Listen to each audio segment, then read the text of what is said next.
Сиз бул жерде таң калыштуу, бирок чындыгында болгон окуяны угасыз. Уламыштарда Гарри Гудини сыйкырдын чыныгы мастери деп айтылат. Бир жолу ал дүйнөнүн бардык түрмөлөрүнөн чыгып кете алам деп айтат. Ал кыла турган жалгыз нерсе кадимки көчөдөгү кийиминде түрмөнүн ичине кирип алуу гана болгон. Мен бул жерден 1 саатта чыгам. Көйгөй жок, деди ал.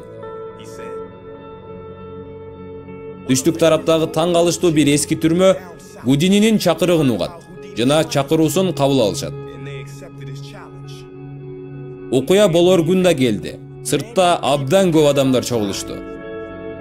Өзүнө өтө ишенимдүү болгон Гудини түз эле түрмөгө, өзүнүн капасына кирди. Жана алар анын артынан темир эшиктерди жабышты. Гудини алгач күрмөсүн чечти.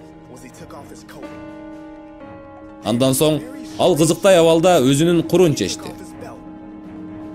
Гудини эч кимге көрсөтпөй 10 жыйымдык өтө каттуу жана укмушта ийилчээк болгон болот кесиндисин ишенимдүү түрдө бекитип алган эле. Андан кийин Гудини ишин баштады. 30 мүнөттөй убакыттан кийин Гудининин жүзүндөгү түрмөгө кирип бараткандагы ишенимдүүлүк жоголду.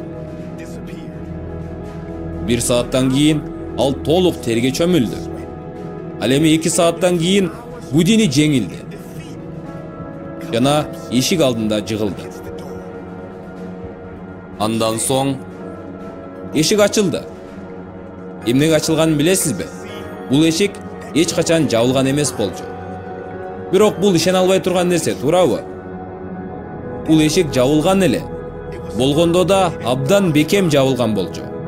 Гудининин акылы эшиктин кулпусун дүйнөдөгү эң күчтүү темир устасы жасаганын тасыктаган болчу. Ал сезимибиз биз элестете албай турган күчкө ээ. Сиздин жашооңузда канча эшик бар жана сиз аларды жабылуу деп ойлойсузбу? Бирок андай эмес. Сиз акылыңыздын түрмөсүндө канча жолу бир нерсени кайрадан ойлонуп алайын деп токтоп калгансыз.